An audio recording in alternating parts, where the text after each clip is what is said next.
ನಮ್ಮ ಕರ್ತನಾದ ಯೇಸು ಕ್ರಿಸ್ತನ ನಾಮದಲ್ಲಿ ನಿಮ್ಮೆಲ್ಲರಿಗೆ ನನ್ನ ವಂದನೆಗಳು. ಈ ಅವಕಾಶ ಮಾಡಿಕೊಟ್ಟಂಥ ದೇವರಿಗೂ ಹಾಗೂ ನ್ಯೂ ಹೋಪ್ TV ಚಾನಲ್ದವರಿಗೂ ನನ್ನ ವಂದನೆಗಳನ್ನು ಸಲ್ಲಿಸ್ತಿದ್ದೇನೆ ಪ್ರಿಯರೇ. ಬನ್ನಿ ಪ್ರಿಯರೇ, ನಾವೆಲ್ಲರೂ ಸೇರಿ ದೇವರ ನಾಮವನ್ನು ಸ್ವಲ್ಪ ಸಮಯ ಆರಾಧಿಸೋಣ. ನಮ್ಮ ಕಣ್ಣುಗಳನ್ನು ಮುಚ್ಚಿ ನಾವು ದೇವರ ಕಡೆ ದೃಷ್ಟಿಸೋಣ ಪ್ರಿಯರೇ. ಆತನ ಪ್ರಸನ್ನತೆಯನ್ನು ನಾವು ಆಹ್ವಾನಿಸೋಣ. ಆತನ ಸನ್ನಿಧಿಗೆ ಸೇರಿ ಬಂದಂತ ನಾವೆಲ್ಲರೂ ಆತನನ್ನು ಹುಡುಕೋಣ ಪ್ರಿಯರೇ. ಏಕೆಂದರೆ ನಮ್ಮ ಬಲವು, ನಮ್ಮ ಕೋಟೆಯು, ನಮ್ಮ ಗುರಾಣಿಯು, ನಮ್ಮ ದುರ್ಗವು ಆತನಾಗಿದ್ದಾನೆ ಪ್ರಿಯರೇ.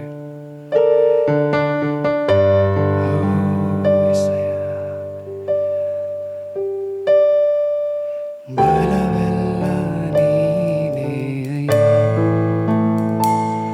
ನನ್ನ ಬಲವೆಲ್ಲ ನೀನೇ ಅಯ್ಯ, ಬಲವೆಲ್ಲ ನೀನೇ ಅಯ್ಯ, ನನ್ನ ಬಲವೆಲ್ಲ ನೀನೇ ಅಯ್ಯ. ಅಲೆಗಳು ಬೀಸಿದರು, ತುಫಾನು ಬಂದರು, ಅಲೆಗಳು ಬೀಸಿದರು, ತುಫಾನು ಬಂದರು, ಕಾಪಾಡುವ ದೇವರು ನೀನು, ಬದಲಾಗದ ತಂದೆಯು ನೀವು, ಕಾಪಾಡುವ ದೇವರು ನೀವು, ಬದಲಾಗದ ತಂದೆಯು ನೀವು. ನನ್ನ ಬಲವೆಲ್ಲ ನೀನೇ ಅಯ್ಯ, ನನ್ನ ಬಲವೆಲ್ಲ ನೀನೇ ಅಯ್ಯ, ಬಲವೆಲ್ಲ ನೀನೇ ಅಯ್ಯ, ನನ್ನ ಬಲವೆಲ್ಲ ನೀನೇ ಅಯ್ಯ,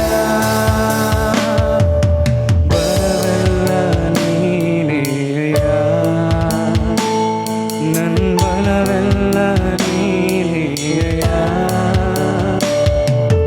ಬಲವೆಲ್ಲ ನೀನೇ ಅಯ್ಯ, ನನ್ನ ಬಲವೆಲ್ಲ ನೀನೇ ಅಯ್ಯ. ಸೋಲಿನ ವೇಳೆಯಲ್ಲೂ ಬಲಹೀನ ಸಮಯದಲ್ಲೂ, ಸೋಲಿನ ವೇಳೆಯಲ್ಲೂ ಬಲಹೀನ ಸಮಯದಲ್ಲೂ ಆದರಿಸಿ ಕಾಪಾಡಿರುವೆ. ಯೆಹೋವ ಶಾಬೋತ್ ನೀನೇ, ಆದರಿಸಿ ಕಾಪಾಡಿರುವೆ. ಯೆಹೋವ ಶಾಬೋತ್ ನೀನೇ, ನನ್ನ ಬಲವೆಲ್ಲ ನೀನೇ ಅಯ್ಯ, ಬಲವೆಲ್ಲ ನೀನೇ ಅಯ್ಯ, ಬಲವೆಲ್ಲ ನೀನೇ ಅಯ್ಯ, ನನ್ನ ಬಲವೆಲ್ಲ ನೀನೇ ಅಯ್ಯ, ನನ್ನ ಬಲವೆಲ್ಲ ನೀನೇ ಅಯ್ಯ, ಬಲವೆಲ್ಲ ನೀನೇ ಅಯ್ಯ, ಬಲವೆಲ್ಲ ನೀನೇ ಅಯ್ಯ, ಬಲವೆಲ್ಲ ನೀನೇ ಅಯ್ಯ, ಬಲವೆಲ್ಲ ನೀನೇ ಅಯ್ಯ, ನನ್ನ ಬಲವೆಲ್ಲ ನೀನೇ ಅಯ್ಯ.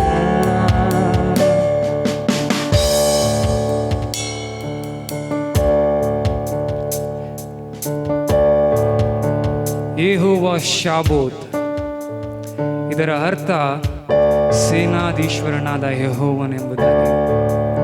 ಆತನು ನಮ್ಮ ಬಲವು ಆಗಿದ್ದಾನೆ ಪ್ರಿಯರೇ. ನಾವು ಸೋತ ವೇಳೆಯಲ್ಲಿ, ನಾವು ಬಲಹೀನವಾದ ಸಮಯದಲ್ಲಿ ಆತನು ನಮಗೆ ಬಲವನ್ನು ಕೊಡುವ ದೇವರಾಗಿದ್ದಾನೆ. ಯೆಹೋವ ಶಾಬೋತ್ ಆತನಾಗಿದ್ದಾನೆ ಪ್ರಿಯರೇ. ಹೇಳೋಣವಾ? ಜೀವವು ನೀನೇ ಅಯ್ಯ, ಸ್ನೇಹವು ನೀನೇ ಅಯ್ಯ, ಪ್ರಿಯನು ನೀನೇ ಅಯ್ಯ, ಸರ್ವಸ್ವ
ನಿನಗೆ ಮಾತ್ರ ಆರಾಧನೆ ಅಪ್ಪ, ಏಕೆಂದರೆ ನೀನು ಮಾತ್ರ ಯೋಗ್ಯನಾಗಿದೆಯಪ್ಪ, ನೀನು ಮಾತ್ರ ಅರ್ಹನಾಗಿದೆಯಪ್ಪ.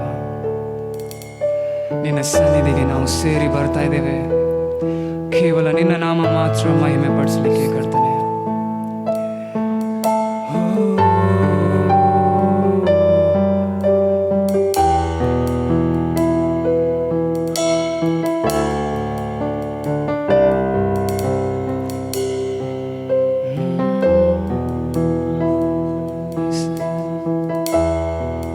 ನಿನ್ ಸನ್ನಿಧಿಯಲ್ಲಿ ಸೇರಿ ನಿನ್ ಮಾರ್ಗದೋಳು ನಡೆಯುವೆ. ಕಷ್ಟ ದುಃಖ ಬಂದರು ಹಿಂತಿರುಗೆನು.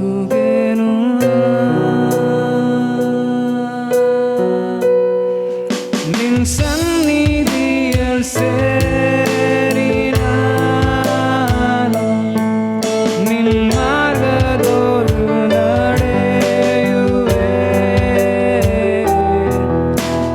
ಕಷ್ಟ ದುಃಖ ಬಂದರು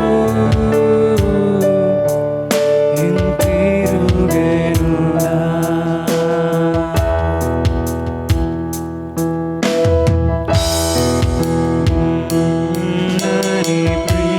ಪ್ರೀತಿಸುವೆ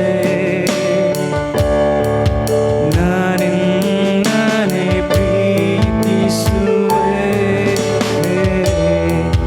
ನಾನಿನ್ನನೆ ಪ್ರೀತಿಸುವೆ. ಹಿಂತಿರುಗೆನು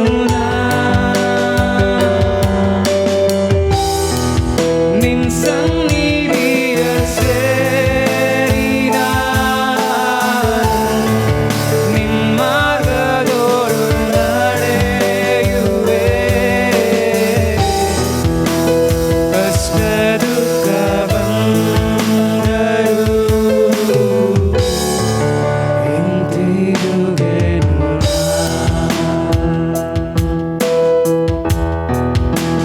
ಕಷ್ಟ ದುಃಖ ಬಂದರು ಹಿಂತಿರುಗೆನು.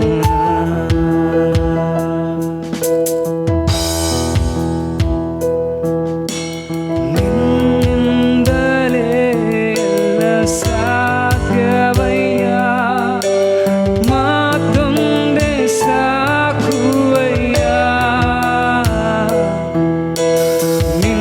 ನಿನ್ನಿಂದಲೇ ಎಲ್ಲ ಸಾಧ್ಯವಯ್ಯ, ನಿನ್ನ ಮಾತೊಂದೇ ಸಾಕುವಯ್ಯ. ನಿನ್ನ ಮಾತೊಂದೇ ಸಾಕುವಯ್ಯ, ನಿನ್ನ ಮಾತೊಂದೇ ಸಾಕುವಯ್ಯ. ಹೇಳಪ್ಪ ನಿನ್ನ ಮಾತು, ನಿನ್ನ ಮಾತೊಂದೇ ಸಾಕುವಯ್ಯ, ನಿನ್ನ ಮಾತೊಂದೇ ಸಾಕುವಯ್ಯ.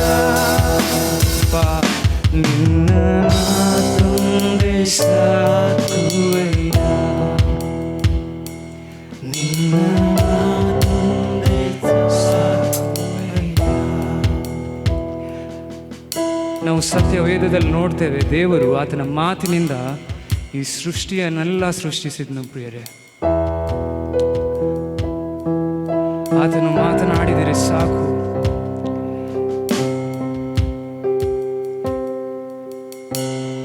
ಎಲ್ಲ ನಾಮಗಳು ಮೊಣಕಾಲೂರಲೇಬೇಕು,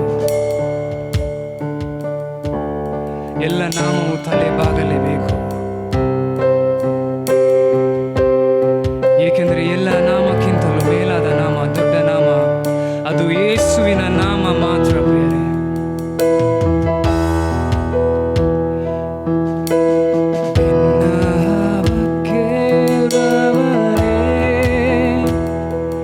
ನನ್ನ ಕಣ್ಣೀರ ಕಾಬವರೇ, ಸುಖ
ಯೇಸುವೆ ಪ್ರೀತಿಸುವೆ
ಸಮರ್ಪಿಸಿಕೊಳ್ಳೋಣ ಪ್ರಿಯರೇ. ಆರಾಧನೆ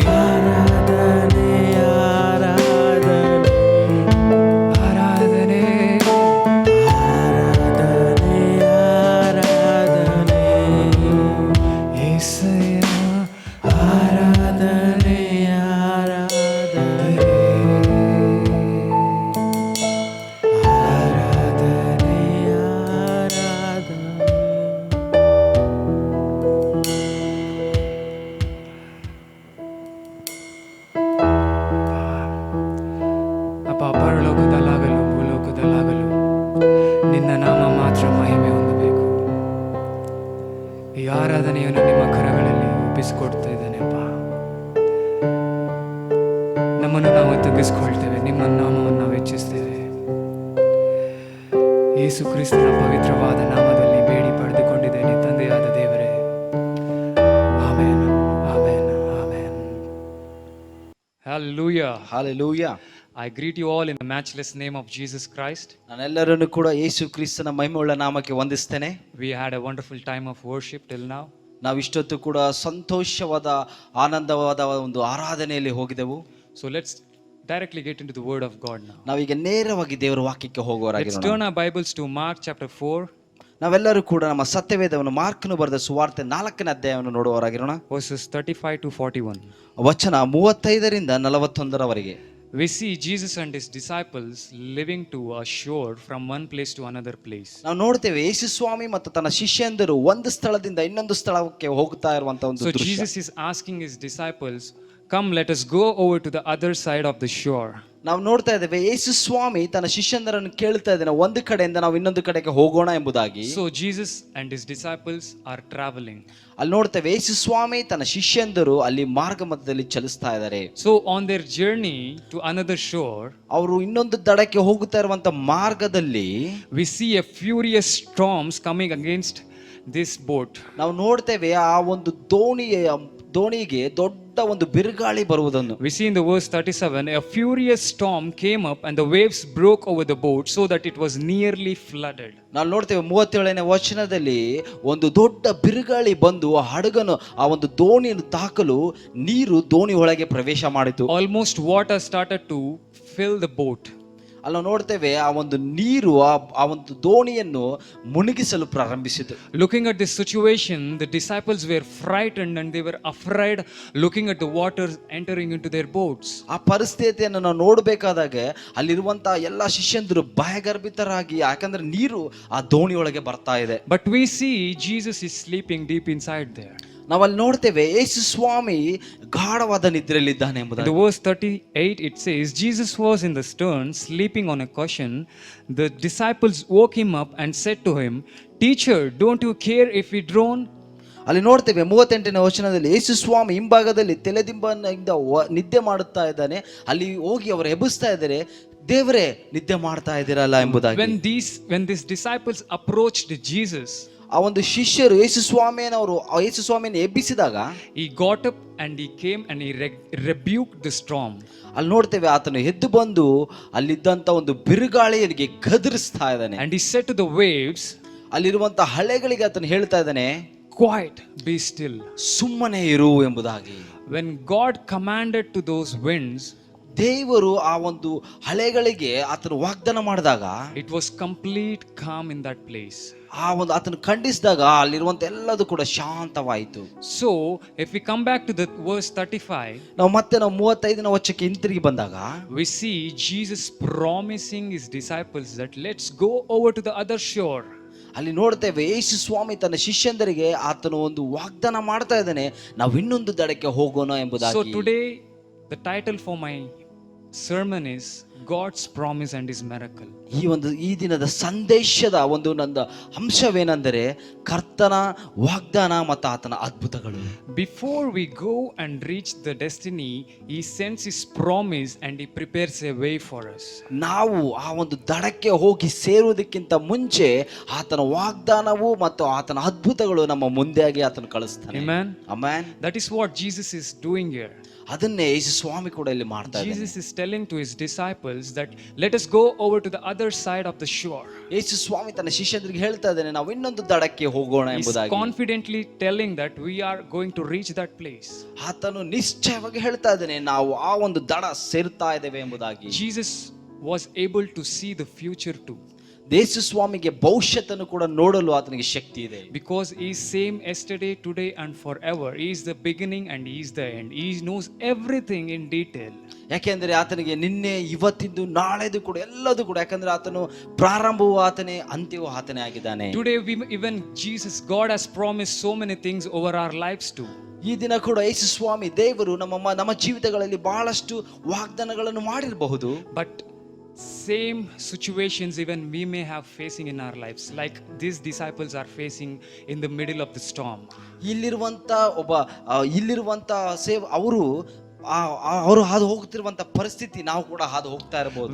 We may have so many problems, so many situations, so many circumstances where we are afraid to face them. ನಮ್ಮ ಒಂದು ಜೀವಿತದಲ್ಲಿ ಕೂಡ ಬಹಳಷ್ಟು ಪರಿಸ್ಥಿತಿಗಳು ನಮಗೆ ಎದುರಾಗಿ ಬರಬಹುದು. ನಾವು ಅಂದುಕೊಳ್ಳಬಹುದು, ಓ ಇದರಿಂದ ನಮಗೆ ಹೊರಗೆ ಬರೋದಕ್ಕೆ ಸಾಧ್ಯವಿಲ್ಲ ಎಂಬುದಾಗಿ. Each and every day, problems may keep on adding. ಪ್ರತಿ ದಿನವೂ ಸಮಸ್ಯೆಗಳು ಹೆಚ್ಚಾಗ್ತಾ ಹೋಗ್ತಾ ಇರಬಹುದು. Each and every day, we may be getting afraid of the problems which is coming to our lives. ಪ್ರತಿ ದಿನವೂ ನಮ್ಮ ಸಮಸ್ಯೆಗಳನ್ನು ನೋಡಿ ನೋಡಿ ನಾವು ಭಯಗರ್ಭಿತರಾಗ್ತಾ ಇರಬಹುದು, ಭಯ ಬೀಳ್ತಾ ಇರಬಹುದು. But I want to put a question here. ನಾನು ನಿಮ್ಮೊಂದು ಪ್ರಶ್ನೆ ಹಾಕಲು ಬಯಸ್ತಾ ಇದ್ದೇನೆ ಇಲ್ಲಿ. Are you afraid of the problems which you are facing in your lives? ನಿನ್ನ ಜೀವಿತದಲ್ಲಿ ನೀನು ಅನುಭವಿಸ್ತಿರುವಂತ ಒಂದು ಪರಿಸ್ಥಿತಿಯನ್ನು ನೋಡಿ ನೀನು ಭಯಭೀತನಾಗಿದೆಯಾ? Are you frightened about the situations which you are going through? ನೀನು ಹೋಗುತ್ತಿರುವಂತ ಮಾರ್ಗದಲ್ಲಿ ನೀನು ದಿಗ್ಭ್ರಮೆಗೊಂಡಿದ್ದೀಯಾ ಪರಿಸ್ಥಿತಿಯನ್ನು ನೋಡಿ? If your answer is yes, ಇದಕ್ಕೆ ನಿನ್ನ ಉತ್ತರ ಸರಿಯಾಗಿದ್ರೆ I want to pose one more question. ನಾನು ಇನ್ನೊಂದು ಪ್ರಶ್ನೆ ಹಾಕ್ತೇನೆ. Whom you are seeking when you are afraid? Whom you are seeking when you are distressed? Whom you are seeking when you are hopeless? ನೀನು ದಿಗ್ಭ್ರಮೆಗೊಂಡಾಗ, ಭಯ ಬಿದ್ದಾಗ, ನೀನು ಯಾವ ನಿರೀಕ್ಷೆ ನಿನಗೆ ಇಲ್ಲದೆ ಇರಬೇಕಾದಾಗ ಯಾರನ್ನು ನೀನು ಹುಡುಕುತ್ತಾ ಇದೆಯಾ? ಯಾರಿಗೋಸ್ಕರ ನೀನು ತವಕ ಪಡ್ತಾ ಇದೆಯಾ? We see when disciples were afraid, ನಾವು ನೋಡ್ತೇವೆ ಅಲ್ಲಿರುವಂತ ಆತನ ಸೇವಕರು ಭಯ ಬಿದ್ದಾಗ, when they were frightened about the situations which they were going through, ಅವರು ಹೋಗುತ್ತಾ ಇರುವಂತ ಒಂದು ಪರಿಸ್ಥಿತಿಯನ್ನು ನೋಡಿ ಅವರು ದಿಗ್ಭ್ರಮೆಗೊಂಡಾಗ, they went in search of Jesus. ಅವರು ಹೋಗಿ ಯೇಸು ಸ್ವಾಮಿಯನ್ನು ಹುಡುಕಿದ್ರು. Today my question is, when you are hopeless, when you are in a trouble, whom you are seeking? ಈ ದಿನ ನನ್ನ ಪ್ರಶ್ನೆ, ನೀವು ದಿಗ್ಭ್ರಮೆಗೊಂಡಾಗ, ನೀವು ಒಂದು ನಿರೀಕ್ಷಣೆ ಇಲ್ಲದೆ ಇರುವಂತ ಸಮಯದಲ್ಲಿ ಯಾರನ್ನು ನೀವು ಹುಡುಕುತ್ತೀರಿ? Are you searching Jesus?